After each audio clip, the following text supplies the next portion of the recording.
ষষ্ঠ শ্রেণীর শিক্ষার্থী ভাই বোনেরা সকলে কেমন আছো? আশা করি আল্লাহর অশেষ রহমতে সবাই ভালো আছো, আমিও ভালো আছি। আজকে তোমাদের জন্য আবারও নতুন একটা ভিডিও, যে কনসেপ্টের ভিডিও, পাওয়ারফুল ভিডিও, যে 4.3-এর যে সদিশ এবং বিসদিশ বিষয়গুলো আছে। তোমরা অনেকেই আমাকে প্রশ্ন করেছো যে স্যার, সদিশ এবং বিসদিশ বিষয়টা এমনভাবে আমাদের শেখান যেন সারা জীবন আমাদের এই ব্রেনে, মাথার যে ব্রেনগুলো যে রাস্তা দিয়ে চলাফেরা করে সেই রাস্তায় যেন টিকে থাকে সারা জীবন। কেমন? আজকে ছোট্ট একটা এক্সাম্পল দিই। এক্সাম্পল হচ্ছে, তোমাদের মধ্যে কে কে সাইকেল চালাতে পারো বলো? তুমি পারো? তুমি পারো? হ্যাঁ, অনেকে পারো, অনেকে পারো না। কতদিন আগে শিখেছো? 1 বছর, 6 মাস, 2 বছর, 3 বছর আগে শিখেছো। সাইকেল চালাও? চালাও? চালাও না। তো সাইকেল চালানো কি ভুলে গেছো? একটা সাইকেল দিলে চালাতে পারবে? হ্যাঁ, পারবে। কারণ ভুলে যাওনি, তুমি শিখেছো। এজন্যই অঙ্ক শিখতে হয়। একবার যদি শেখো, মৃত্যুর আগ পর্যন্ত আর তুমি ভুলবে না। তাই আমরা শিখব অনেক স্বপ্ন নিয়ে, অনেক সাধনা নিয়ে। আমরা বই খাতা কলম নিয়ে স্কুলে যাই, পড়তে যাই, শিখতে যাই। আমরা শিখব, বাবা মায়ের স্বপ্ন পূরণ করব, এদেশের স্বপ্ন পূরণ করব। একদিন আমার মতো তোমরা এই বোর্ডে দাঁড়িয়ে অঙ্ক করাবে, এদেশের ছাত্রছাত্রী উপকারে আসবে। একটা ছাত্রছাত্রী যদি তোমার দ্বারা উপকার হয়, তুমি ধন্য।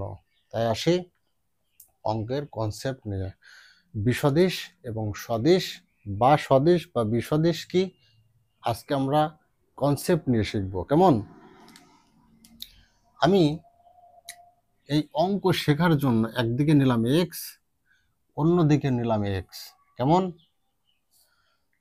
এরা দেখতে একই রকম। সদিশ এবং বিসদিশ মানে কি? যাদের চেহারা দেখতে একই রকম। অনেক সময় যমজ ছেলে মেয়ে হয় না, দেখো না, যে যমজ মেয়ে বা যমজ ছেলে। কেমন? যে আমরা অনেক সময় কি বলি, এই যে দেখ দেখ দেখ, একই রকম দেখতে, মানে এরা হচ্ছে সদিশ। কেমন? ব্যাস, তাহলে এখানে দিলাম এক্স, অন্যদিকে নিলাম এক্স। কেমন? এখানে দিলাম টু, এখানে দিলাম টু। এরা দেখতে এখনো একই রকম, এরা সদিশ। কেমন? যদি এখানে ওয়াই দিই, এখানে ওয়াই দিই, স্যার এরা মনে হচ্ছে দেখতে অন্যরকম। এক্স আর ওয়াই দুটো অক্ষর, দুই রকম, এরা কি সদিশ? হ্যাঁ, এরা সদিশ। কেন? এখানে আরেকটা দিই, এক্স ওয়াই জেড দিয়ে দিই। কেমন? জেড। এখানেও জেড দিয়ে দিলাম, জেড। এরা দেখতে এখনো সদিশ। এই টু এর আগে মাইনাস দিলাম। কেমন? স্যার আপনি খুব চালাক। এরা কি সদিশ? হ্যাঁ, এরা সদিশ। সদিশ কাকে বলে? যে এই যে চলকগুলো আছে, এই চলকগুলো দেখতে একই রকম হতে হয়। এই চলকের যে সাংখ্যিক সহগ -2 আর +2, এদেরকে দেখে আমরা সদিশ এবং বিসদিশ বিবেচনা করি না। বিবেচনা করি কাদের দেখে?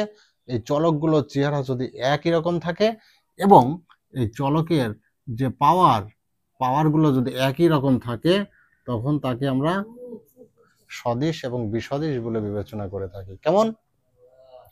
এরা কিন্তু সদিশ, কিন্তু একে আমরা বিসদিশ প্রমাণ করব কিভাবে? দেখে নাও। আমি যদি কোনো একটা জায়গা থেকে যদি স্কয়ার তুলে দিই, এটা কিন্তু বিসদিশ হয়ে গেল। কেন? আমার চলকগুলো কিন্তু এক্স ওয়াই জেড একই আছে, কিন্তু চলকের পাওয়ারগুলো এক নেই। তাই আমরা একে সদিশ বলবো না, একে বলবো বিসদিশ। আর এই চলকের সঙ্গে -2 যা থাকতে পারে, এখানে কত থাকতে পারে? এখানে 8 থাকতে পারে, এখানে 9 থাকতে পারে, যা খুশি থাক। এই চলকের সঙ্গে যে সাংখ্যিক সহগ থাকবে, যে সহগ থাকবে, তাকে আমরা বিবেচনা করব না। আমরা বিবেচনা করব চলকগুলো ঠিক আছে কিনা এবং তার পাওয়ারগুলো সেম আছে কিনা। তাহলে আরেকটা এক্সাম্পল দেই। এখানে মনে করো 3a। কেমন? আর এখানে আছে -3a, 3a। এরা কিন্তু একই রকম। আমার চোখ বলছে একরকম না, কিন্তু অঙ্কের আইন অনুযায়ী এরা একই রকম। কেন? কারণ আমরা জানি এই যে চলকটা আছে, চলকটা তো একই রকম। কেন? এই চলকের একটা পাওয়ার আছে 1, এই চলকের পাওয়ার একটা আছে 1।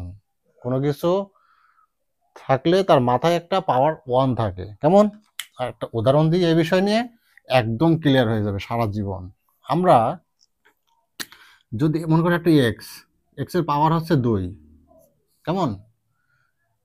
একটা চলক, চলকের পাওয়ার 2। এই 2কে যদি আমরা প্রশ্ন করি বল তোর পরিচয় কি, বলবে আমার পরিচয় একটা নাম আছে, আমার একটা নাম হচ্ছে পাওয়ার, POWER পাওয়ার।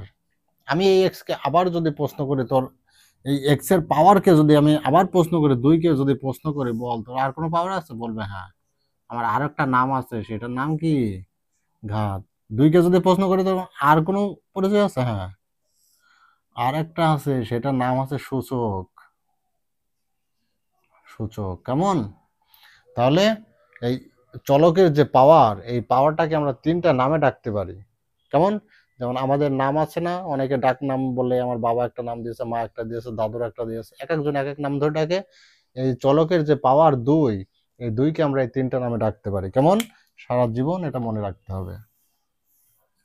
কিন্তু এখানে আছে -2x² y² z²। কেমন?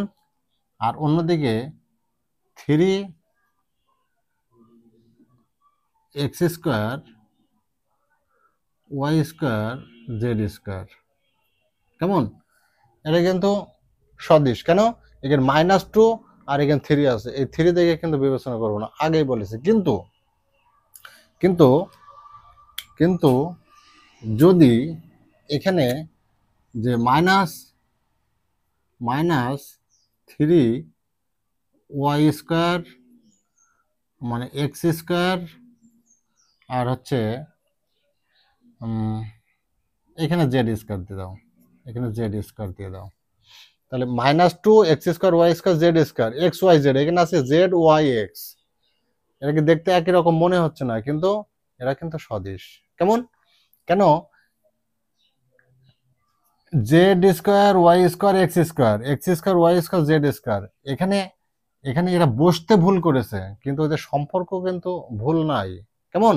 মনে করো এখানে এ গুণ বি বা বি গুণ এ, রেজাল্ট কি হয়? রেজাল্ট একই, এটা রেজাল্টও যায়, এটা রেজাল্টও তাই, এ বি।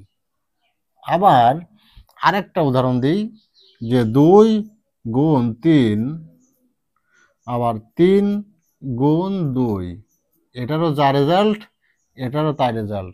আমরা ছোটবেলায় কি শিখেলাম 4-5-এ, যে গুণ্য এবং গুণকের স্থান পরিবর্তন হলে গুণফলের পরিবর্তন যেমন হয় না, তেমনি চলকের স্থান পরিবর্তন হলে মানের কোনো পরিবর্তন হয় না। অতএব এরা সদিশ। কেমন? এটা মনে রাখতে হবে। আমরা শুধুমাত্র একটা এক্সাম্পল সারা জীবন মনে রাখো, যেমন যে -2x² y² z²। কেমন?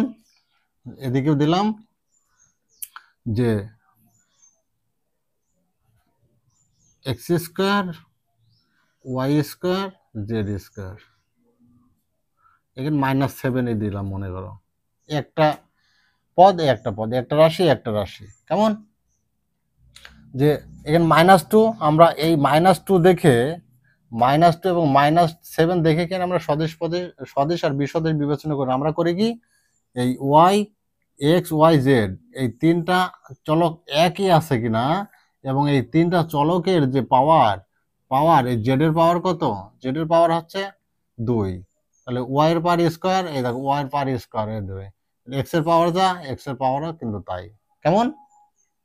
কিন্তু পাওয়ার এক, আবার এখানে x আছে এখানেও x আছে। কেমন? এখানে y আছে এখানেও y আছে, আর এখানে z আছে এখানেও z আছে।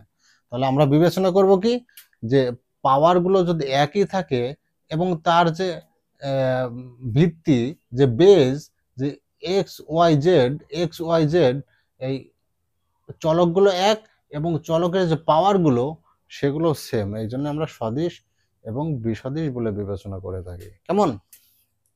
লাস্ট এক্সাম্পল, -3a আর +3a বি। কেমন? বি দিয়ে দিলাম, বি প্লাস দেওয়া লাগে না, কোনো কিছুর আগে প্লাস দেওয়া লাগে না। কেমন? এখানে যদি স্কোয়ার দিলাম আর এখানে যদি স্কোয়ার দিলাম, এখানে যদি 5 দিই এখানে যদি 5 দিই, এরা কি সদিশ? না, এরা সদিশ নয়। এদের চলক দুটো এক আছে, কিন্তু এই চলকের যে পাওয়ারগুলো কিন্তু এক নেই, তাই এরা হচ্ছে বিসদিশ। কেমন? ব্যাস। তো এই অঙ্ক করতে গেলে যে জিনিসটা প্রয়োজন হবে সেটা হচ্ছে খুব ভালো করে বলে দিই, সেটা হচ্ছে 3a প্লাস 4a, আবার হচ্ছে 4a প্লাস 3b। এই জিনিসটা কি এক? এটার একরকম রেজাল্ট আসবে, এটার একরকম রেজাল্ট আসবে। কেন? এখানে হচ্ছে 3a, এতে মনে করো আম, আর বিতে মনে করো, বিতে কি মনে করবা? বিতে বড়ই মনে করো, কুল। কেমন? তার এখানে 3টে আম, এখানে 4টে আম, কত হয়? 7টা আম। ক্লিয়ার? এখানে হচ্ছে 4টে আম আর 3টে বি, এর সঙ্গে কি বড়ই বা কুল, এর সঙ্গে কি এর যোগ করতে পারবে? পারবে না। অতএব এর এটাই রেজাল্ট। এই অঙ্কের ক্ষেত্রে এমন পরিস্থিতির সৃষ্টি হবে, তখন আমরা এটা দেখে বুঝবো যে সদিশ যদি থাকে তাহলে তার যোগ করতে পারবো, আর যদি বিসদিশ থাকে একটা পদের সাথে আরেকটা পদ বা একটা রাশির সাথে আরেকটা রাশি, তার আমরা যোগ বিয়োগ করতে পারবো না। কেমন? ভালো থাকো, সুস্থ